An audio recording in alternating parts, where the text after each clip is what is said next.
Ladies and gentlemen, take a look around at your fellow Australian next to you, because you guys are the survivors. You guys have spent 2 years. I can see a lot of familiar faces here. You've been tirelessly coming to protests. You've been holding the line so that the people that are at home on the couch can have at least some sort of freedom. Those people that didn't go to protest, that sat at home watching the press conferences of Gladys Berejiklian and Kerry Chan, they owe a big thank you to all of you here with your children, the mums and dads. Round of applause for everyone in this crowd. You're all here.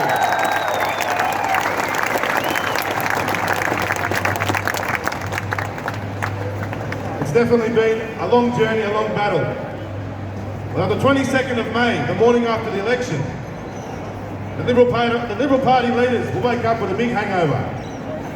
They wake up with a big hangover because for the last 2 years, they've been doing everything possible to get themselves voted out of power. And that goes for Labor as well.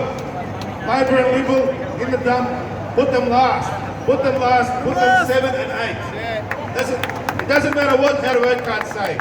All we need to know is Liberal and Labor must always go 7 and 8. Yeah. And the Greens, 6, 7 and 8. It doesn't matter which one you hate more, but we need to get rid of all of them. You know, the people of Australia all around the country are going to be doing the same thing.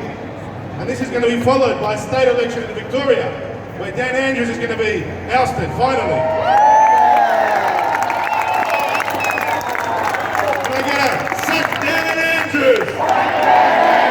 Sack Dan Andrews! Sack Dan Andrews! Sack McGowan! Sack McGowan! Sack McGowan! Sack McGowan! These two guys, Dan Andrews and McGowan, they don't need to be sacked. They need to be brought before a people's tribunal.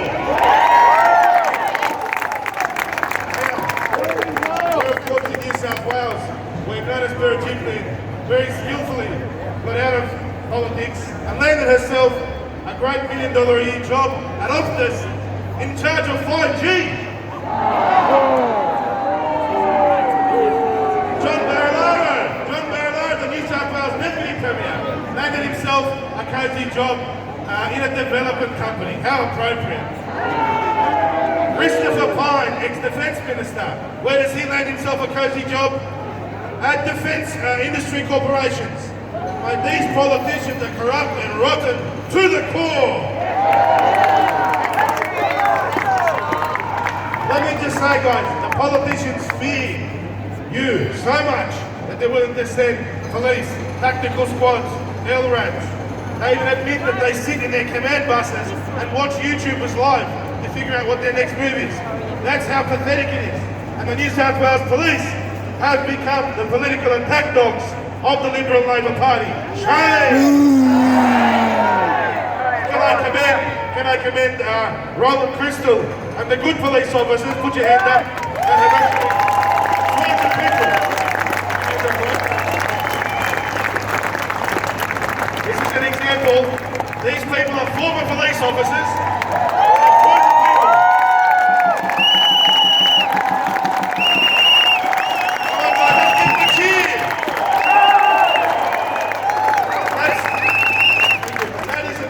All the police out there, it's never too late to turn your backs on the corporations and come and join the people who you're there to serve. And we know a lot of police are sitting on the fence, just as many paramedics like John Lara and doctors and nurses. Can I hear from the nurses? Let's have a cheer.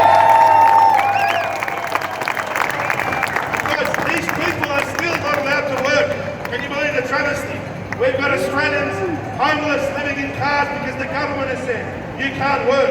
The government would rather import foreign labour, people that are unqualified, that should be carers, but they're being fast-tracked to being nurses. No wonder the hospital system's a shame.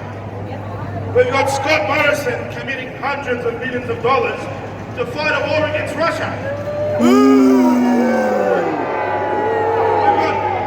Scott Morrison trying to get Australia involved in a foreign war, sending Bushmasters artillery when we've got people hungry and homeless in this country at home.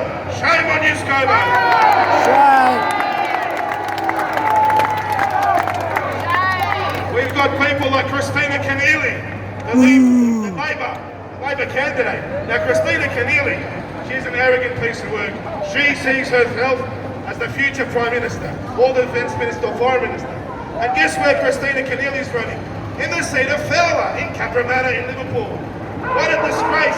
Christina Keneally is going to be voted out. We're going to use this opportunity to say, vote for the independent candidate in Fowler. Vote for Daly, Chief Daly, for the independents. Speaking of independents, there's another great independent candidate in the seat of Greenway. That's Blacktown, Riverston, Kings Langley. Let's hear it, Chief.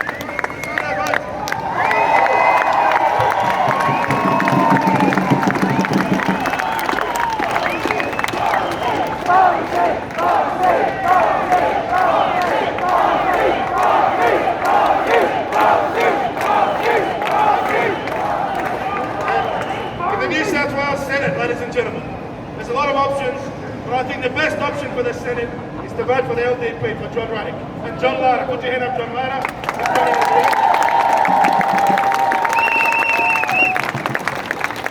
We will never forget, guys, this election will come and go. And after the 22nd of May, when the government wakes up with the biggest hangover they've ever had, we're still going to be here. We've got state elections coming up. We've got local elections coming up. We're going to vote them all the way out of power. Whatever's left of the Liberal Party after these elections, we're going to finish them off.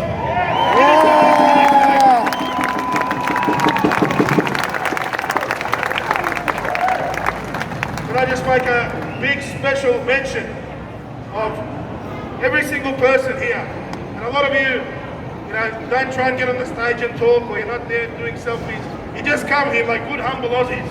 And you've been coming to every single rally in Canberra, in Wollongong, in Sydney, in Melbourne, and I've seen your faces, familiar faces.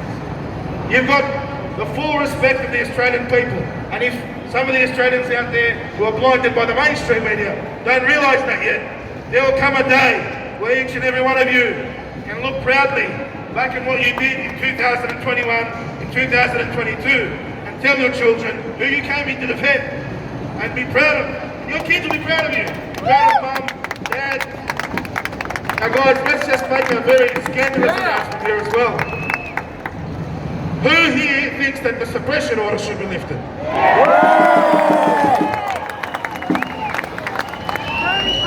Here's a bit of news for you. Now, a few days ago, the 10th of May, at Burwood Local Court, a known pedophile was arrested and charged with 13 counts. 13. And guess what they did as soon as he fronted court? Guess. Suppression order. 13 counts. And you know what? I'm going to say his name. Should we say his name? Yeah. Hear about that from the mainstream media, because there's suppression orders. But what you will hear from the mainstream media is constant attacks on freedom fighters like Mac, on freedom fighters like Ricardo Bosi, on freedom fighters like the people from Cops for Truth. Because the media is complicit, the media is compliant. And it's the media's fault, and I can see some great signs here, that the media is the virus. And that is the problem, my fellow Australians. The media is allowing the government to get away with this. So thank you for supporting these events, supporting all these organisations that have come together today to make one big final rally before we go to the polls next week. Yeah! Sack them all! Sack them all! Sack them all!